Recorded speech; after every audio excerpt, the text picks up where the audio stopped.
नमस्ते दोस्तों, मैं आपके अपने चैनल HP कंप्यूटर क्लासेस में स्वागत करता हूं। दोस्तों, आप आसान भाषा में कंप्यूटर सीखें, बिल्कुल बेसिक से लेकर एडवांस तक। प्लीज़ अगर आपको ये चैनल पसंद आता है, आपको हमारी वीडियोस पसंद आती हैं, तो please like, share and subscribe.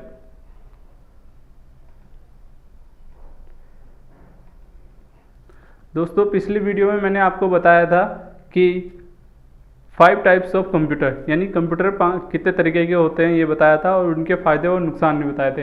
अब मैं आपको अपने इस वीडियो में बताने जा रहा हूँ मेमोरी मैनेजमेंट, यानी मेमोरी क्या होती हैं। ठीक है, तो types of computer memory management. Memory के अंदर आती है मेमोरी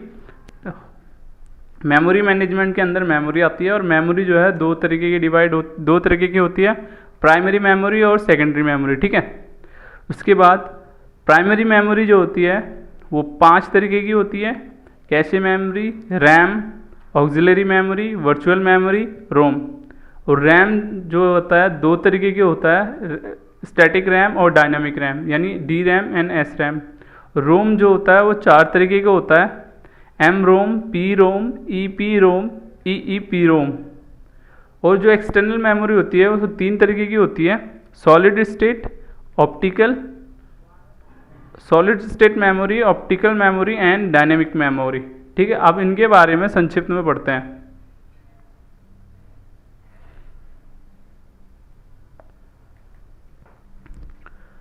व्हाट इज मेमोरी, यानी मेमोरी क्या होती है? The memory unit of the compiler is used to store data, instruction, process, intermediate result. यानी जो मेमोरी यूनिट होती है उसका काम होता है डेटा को स्टोर करके रखना, और इंस्ट्रक्शन फॉर प्रोसेस डेटा, यानी स्टेप बाय स्टेप उस डेटा को प्रोसेस करना, और उसके बाद इंटरमीडिएट रिजल्ट, यानी कुछ या कुछ उसका नतीजा देना। ठीक है, और there are 2 types of memory, जैसे मैंने अभी बताया था आपको, इंटरनल मेमोरी और primary memory, and external memory and secondary memory. तो सबसे पहले हम इंटरनल और प्राइमरी मेमोरी के बारे में पढ़ते हैं। ठीक है, प्राइमरी मेमोरी जो है 5 तरीके की होती हैं: रैम जो दो तरीके का होता है, D RAM and S RAM, इसके अंदर कैशे मेमोरी आता है, फिर ऑक्सिलरी मेमोरी, फिर वर्चुअल मेमोरी, देन रोम जो है 4 तरीके का होता है: M ROM, P ROM, E P ROM और ई पी रोम। अब प्राइमरी मेमोरी क्या होती है? यानी it is available in the computer, ये कंप्यूटर के अंदर पहले से मौजूद रहती है। ठीक है, और जो this memory represent a set of location with each location occupy 8 bit. यानी ये जो मेमोरी होती है हर किसी को एक एड्रेस देती है, और उस एड्रेस को हर किसी एड्रेस को 8 बिट बांट देती है। ठीक है, और जो ईच बिट होती है मेमोरी की वो आइडेंटिफाई करती है यूनिक एड्रेस, यानी हर बिट का अपना खुद का एक यूनिक एड्रेस होगा, जो एड्रेस कभी दूसरे एड्रेस से मैच नहीं होगा। ठीक है, अब जैसे हमने अभी पढ़ा था कि 5 तरह की मेमोरी होती है, प्राइमरी मेमोरी होती है। अब उसके अंदर पहला पार्ट पढ़ रहे हैं हम, रैम की फुल फॉर्म होती है रैंडम एक्सेस मेमोरी। उसके बाद रैम जो होता है वो इसके अंदर हम read and write memory unit, यानी रैम के अंदर हम पढ़ भी सकते हैं और लिख भी सकते हैं मेमोरी यूनिट को। when the power supply is switch off, the information stored in the RAM data is lost। यानी जैसे अचानक मैं कंप्यूटर पे काम कर रहा हूँ और अगर लाइट चली जाती है, अगर मैं कंप्यूटर पे काम कर रहा हूँ और अचानक लाइट चली जाती है, तो उस चीज़ में क्या होता है, जो भी हम काम कर रहे हैं वो एकदम से डिलीट हो जाता है। ठीक है, रैम के अंदर डेटा जो भी बड़ा होता है वो सब डिलीट हो जाता है। It is volatile memory. अब जो है रैम जो है 2 तरीके का होता है, it has 2 types such as static memory and dynamic memory. अब रैम, रैंडम एक्सेस मेमोरी। अब स्टैटिक मेमोरी और डायनेमिक मेमोरी के बारे में थोड़ा बहुत जानते हैं। ठीक है, static memory it contain less memory cell per unit area, यानी एक सेल के अंदर छोटे सा जो पर यूनिट एरिया होता है वो इसके अंदर कम होता है। वहीं अगर हम डायनेमिक के अंदर देखें तो डायनेमिक के अंदर अगर कंपेयर करके देखें हम स्टैटिक के मुकाबले, तो उसके अंदर जो पर यूनिट एरिया सेल होता है वो ज़्यादा होता है। उसके बाद it less access time hence faster memory, यानी जो स्टैटिक मेमोरी होती है उसके एक्सेस टाइम कम होता है, लेकिन मेमोरी जो है डायनेमिक मेमोरी से ज़्यादा तेज होती है, फास्टर मेमोरी होती है। ठीक है, वहीं अगर हम डायनेमिक मेमोरी के अंदर देखें, डायनेमिक मेमोरी के अंदर देखें तो it access time is greater than static memory, लेकिन इसके अंदर जो होता है एक्सेस टाइम जो होता है ज़्यादा होता है स्टैटिक मेमोरी से। Static RAM consist of number of flip flops, यानी जो स्टैटिक रैम है वो कंसिस्ट करती है नंबर ऑफ फ्लिप फ्लॉप्स को। वहीं अगर हम देखते हैं तो डायनेमिक मेमोरी के अंदर वो कंसिस्ट करता है मॉसफेट को और कैपेसिटर्स को, क्योंकि कैपेसिटर्स जो है चार्ज को स्टोर करके रखते हैं। उसके बाद each flip flop store 1 bit, और जो स्टैटिक के अंदर होता है हर फ्लिप फ्लॉप जो होता है वो 1 बिट को स्टोर करके रखता है।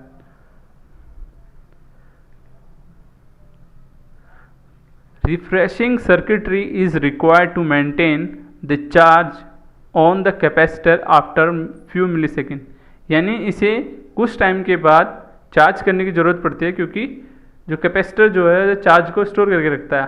रिफ्रेश करने की ज़रूरत पड़ती है, क्योंकि कैपेसिटर जो है चार्ज करके स्टोर करके रखता है कुछ मिली सेकेंड के बाद। उसके बाद कॉस्ट जो होती है स्टैटिक मेमोरी की ज़्यादा होती है और डायनेमिक मेमोरी की कम होती है। ठीक है, अब पढ़ते हैं हम दूसरा part, cache memory. Cache memory it is used to store data and related application that past proceed by the CPU as a part of RAM.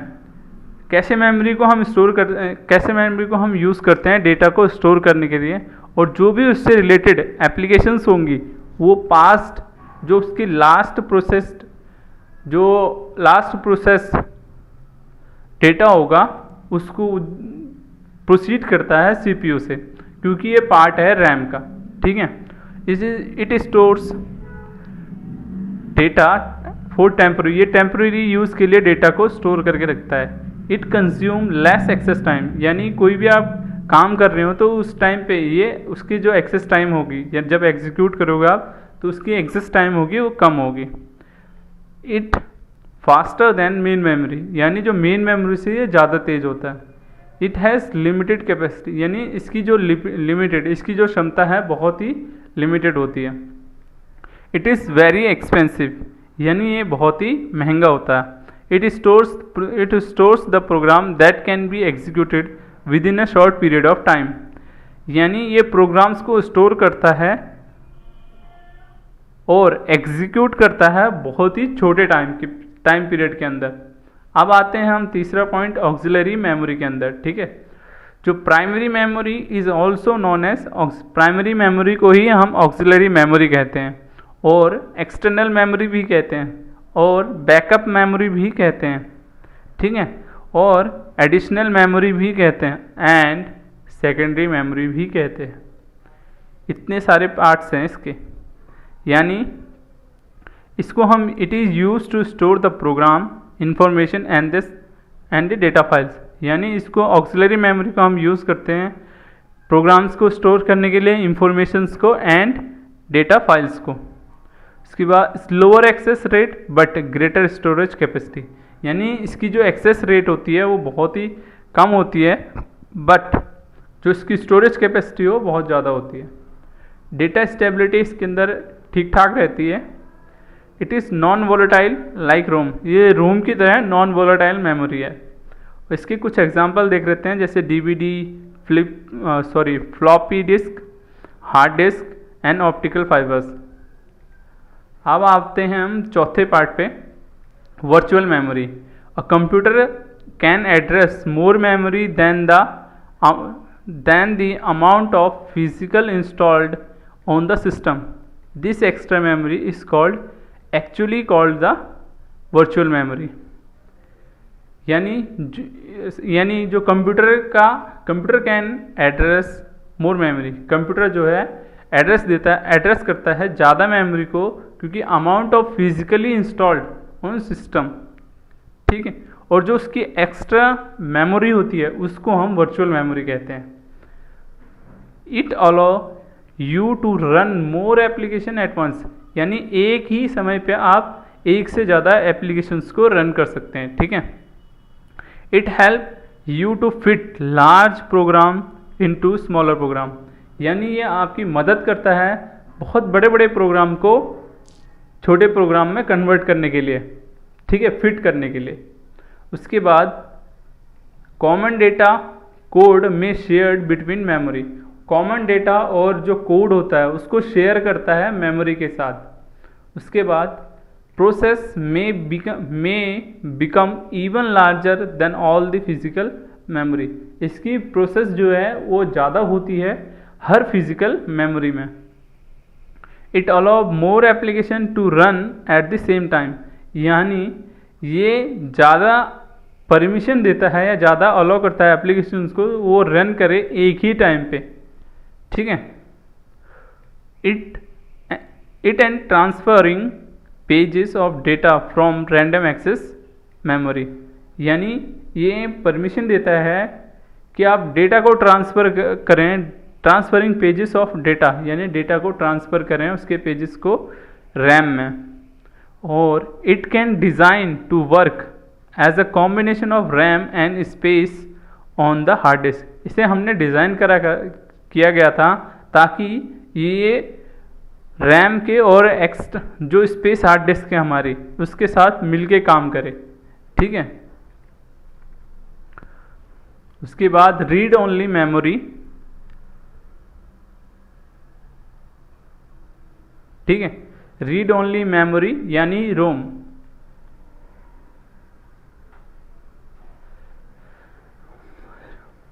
ROM जो है 4 तरीके का होता है, M ROM, P ROM, E P ROM and E P ROM. ROM की full form होती है read only memory. It is used for deal store instruction when the compiler is turn off, जब हमारा कंपाइलर बंद रहता है उस time पे ये काम करता है, डील करता है ताकि इंस्ट्रक्शन और डेटा को स्टोर करके रखे, यानी ये डील करता है हमारे डेटा को स्टोर और इंस्ट्रक्शन दे जब कंपाइलर बंद रहे। इसको हम एज अ परमानेंट मेमोरी भी यूज़ करते हैं। It is a chip that insert into motherboard, ये एक चिप की तरह होती है जिसे हम मदरबोर्ड के अंदर इंसर्ट करते हैं। ये एक नॉन वोलेटाइल मेमोरी है। लो पावर कंजप्शन यानी बिजली खपत जो होती है इसकी कम होती है। It is not more expensive than RAM, ये रैम से ज़्यादा महंगा नहीं होता है। It is static nature memory, यानी स्टैटिक नेचर मेमोरी की तरह है। It does not require refreshing every time, यानी इसे हर टाइम आपको रिफ्रेश करने की ज़रूरत नहीं है। इट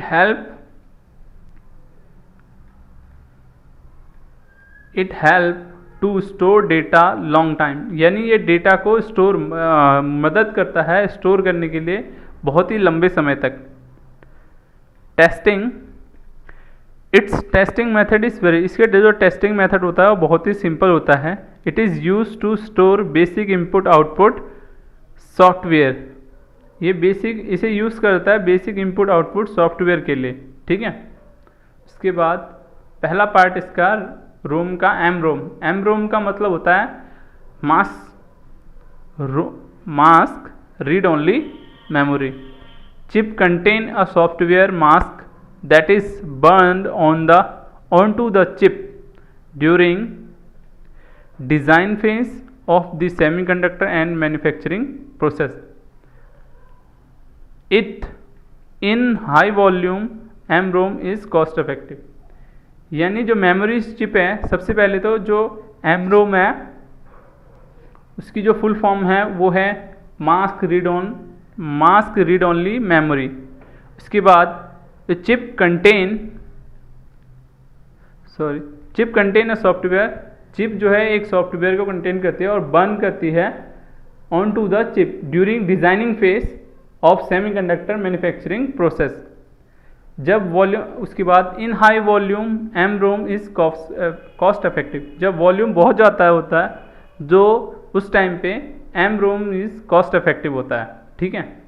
उसके बाद M ROM chip are produced by arranging transistor. M ROM chip यानी इसे एक तरह से इसे यूज़ करा जाता है ताकि ये प्रोड्यूस कर सके, और chip produced by arranging transistor before semiconductor manufacturing process actually begins, ठीक है। उसके बाद it is use to require long term sustainability. इसे यूज़ करा जाता है ताकि ये हमें लंबे समय तक सस्टेनेबिलिटी दे सके। इसके बाद इसके कुछ एग्जांपल्स हैं, network operating system, server operating system, ठीक है। इसके बाद लेसर प्रोटेक्शन कॉस्ट, इसकी जो बनाने की क्षमता है वो कम है। It is high compact device, यानी ये हाई कॉम्पैक्ट डिवाइसेस हैं। Cheaper as compare to secondary memory, secondary memory से सस्ते होते हैं।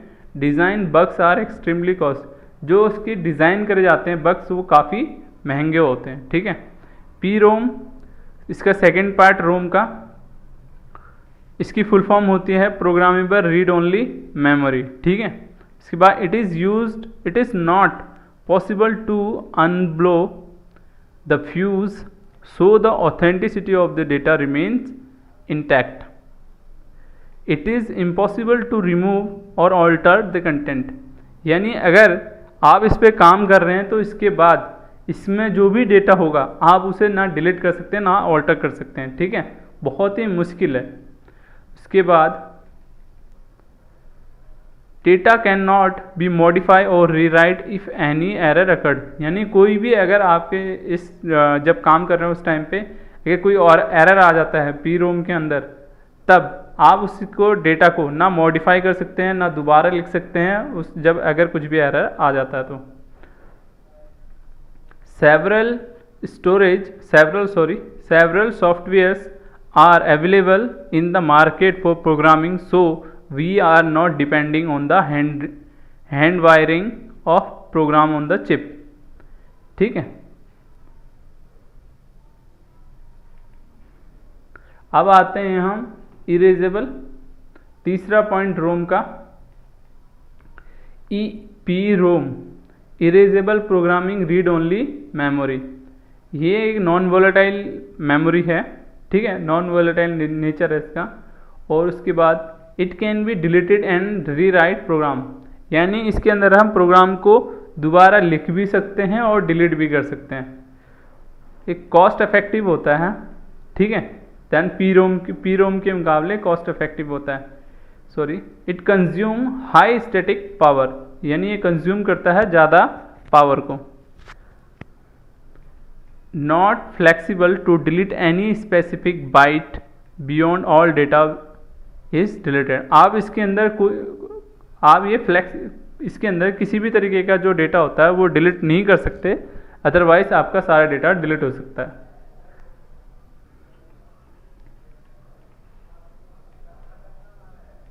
EPROM takes more time to delete data, और ये डेटा को डिलीट करने में बहुत ज़्यादा टाइम लेता है। उसके बाद electrically erasable programming read only memory, EEPROM, ways of deleting data is electrical and instant, यानी इसमें जो डेटा डिलीट करने के तरीके हैं वो इलेक्ट्रिकली और बहुत ही जल्दी होते हैं। EPROM can rewrite infinite number of turns, ये कई पेजेस लिख सकता है, जैसे इनफाइनाइट लिखा हुआ है, ठीक है। उसके बाद data deletion can be done with byte wise, data को डिलीट करता है byte wise. If to need to alter data then external device are not needed, यानी इसमें आवश्यकता होती है ऑल्टर डेटा की, तो इसमें एक्सटर्नल डिवाइसेस की ज़रूरत नहीं है। उसके बाद different voltages are needed for different operation such as deleting, reading and writing. यानी इसके अंदर अलग अलग वोल्टेज की ज़रूरत पड़ती है ताकि इसके अंदर जो हम डिलीट है, रीडिंग है और राइटिंग है वो कर सकें। ठीक है। उसके बाद इसमें लिमिटेड डेटा रिटेंशन पीरियड, इसके अंदर बहुत ही कम मात्रा में जो डेटा रिटेंशन की वो होती है, समय होता है। ठीक है। EEPROM are more costly than ROM. EEPROM जो है बहुत ही ज़्यादा महंगा होता है। अब आते हैं हम सेकेंडरी मेमोरी। ठीक है। सेकेंडरी मेमोरी 3 तरीके की होती है, static, solid state memory, optical state memory, magnetic memory. सबसे पहले हम पढ़ते हैं सेकेंडरी मेमोरी क्या होती है। Secondary memory, data in secondary memory storage is basically safe since secondary storage is physically reliable. जो सेकेंडरी स्टोरेज डिवाइस है उसके अंदर डेटा हमारा सेफ रहता है, क्योंकि जो सेकेंडरी स्टोरेज डिवाइस है वो फिजिकली रिलायबल रहता है। ठीक है। उसके बाद second point, it is also known as backup memory. इसे हम बैकअप के तौर पे भी रख सकते हैं, यानी हम, क्योंकि ये रिमूवेबल मेमोरी होती है, अलग से हार्ड डिस्क और अलग से पार्ट्स में सेव करी जाती है, तो इसे हम बैकअप मेमोरी भी कहते हैं। Third point, it is non volatile memory. ठीक है। ये नॉन वोलेटाइल मेमोरी है। Data is permanently stored if power is switch off. अगर आप कोई काम कर रहे हैं और अगर लाइट चली भी जाती है तब भी डेटा आपका सेव रहता है, परमानेंटली स्टोर रहता है।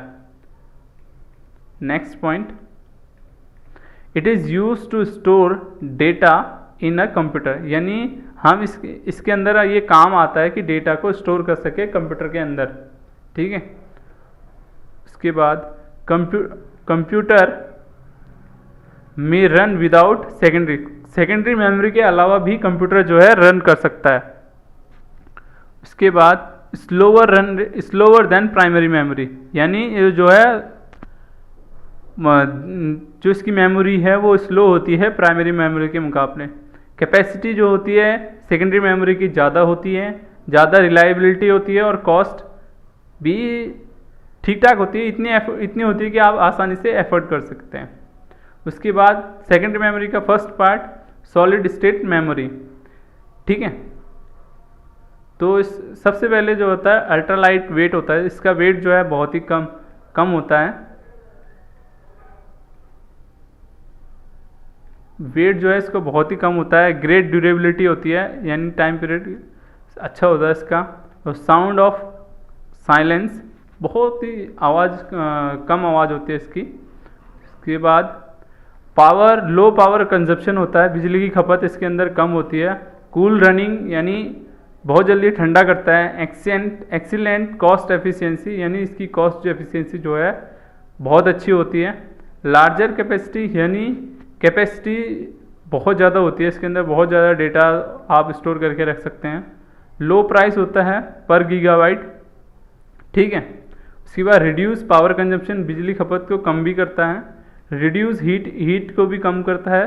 फास्ट स्पीड होती है इसके अंदर। और longer life time in terms of the number of read write cycles, यानी बहुत लंबी इसकी लाइफ होती है। उसके बाद significantly faster data transfer rate. कई बार तो जो कुछ ड्राइव्स हैं वो क्लेम करते हैं कि उनकी जो डेटा ट्रांसफ़र की जो उनकी ड्राइव है वो 92% पे फास्टर देती है दूसरों के मुकाबले। More reliable long term storage and no need to exercise drive, यानी बहुत ही रिलायबल है, बहुत लंबे समय तक डेटा स्टोर कर सकते हैं और आवश्यकता नहीं होती एक्सरसाइज ड्राइव की। इसके बाद इसका second part optical memory. It's all read and write activities are performed. इसके अंदर हर रीड राइट जो एक्टिविटी हैं वो उसको परफॉर्म कर सकते हैं by light. It is capable to store vast amount of data, बहुत बड़े अमाउंट में डेटा हम इसमें स्टोर करके रखते हैं। अफोर्डेबल इसकी प्राइस होती है, ज़्यादा महंगा नहीं होता है। इट कैन बी रिसाइकल, इसे रिसाइकल और रीयूज़ कर सकते हैं हम। नॉट मोर कॉस्टली, ज़्यादा महंगा नहीं होता है, आप इसे ईजिली खरीद सकते हैं। लाइट वेट, बहुत ही कम वेट होता है इसका। ईजी टू ट्रांसपोर्ट, ईजिली आप एक जगह से दूसरी जगह इसे ले जा सकते हैं। It is removable device unlike hard drive, इसे आसानी से आप रिमूव करके कहीं भी ले जा सकते हैं। बेस्ट ड्यूरेबिलिटी, यानी बहुत अच्छी इसके अंदर ड्यूरेबिलिटी होती है। ट्रांसपोर्टेबिलिटी भी बहुत अच्छी होती है एंड अचीविंग भी। Some traditional PCs are not able to read, कुछ ट्रेडिशनल जो पीसी हैं या पर्सनल कंप्यूटर्स हैं वो इसको रीड नहीं करते हैं। इसके बाद all recording information are stored on optical disc, हर रिकॉर्डिंग इंफॉर्मेशन जो है हमारी स्टोर होती है ऑप्टिकल डिस्क में। It's compact space is most useful for huge data storage, यानी छोटे से साइज में आप बहुत सारा डेटा इकट्ठा करके रख सकते हैं। अब तीसरा पार्ट है इसका, जो कि फाइनल पार्ट है मैक। दोस्तों उससे पहले अगर आपको पसंद आया तो please like share and subscribe जरूर करें। Magnetic memory, it is used cheapest form of the storage पर मेगाबाइट ऑफ स्टोरेज, यानी बहुत ही सस्ता होता है ये पर एमबी के हिसाब से। Second point, it can store large amount of data up to 1 terabyte per कैरेक्टरेज, यानी ये बहुत ही बड़े अमाउंट पे डेटा को स्टोर करके रख सकता है। उसके बाद it can be set up to do the backup overnight over weekend, यानी इसका आप सेट कर सकते हैं बैकअप हर रात को और या फिर हर वीकली, हर हफ्ते। उसके बाद serial access can be quite slow to access data, और सीरियल नहीं कर सकते इसे, क्योंकि उस टाइम पे जो सीरियल कर सकते हैं, सीरियल एक्सेस यानी स्टेप बाय स्टेप, तब जो है इसका जो थोड़ा सा स्लो होगा इसका एक्सेस डेटा। फिर उसके बाद data may be corrupted if the tape is placed near a strong magnetic field, data जो है करप्ट हो जाएगा अगर ये किसी मैग्नेटिक फील्ड के अंदर आता है तो, जैसे कि बड़ा कोई स्पीकर, फॉर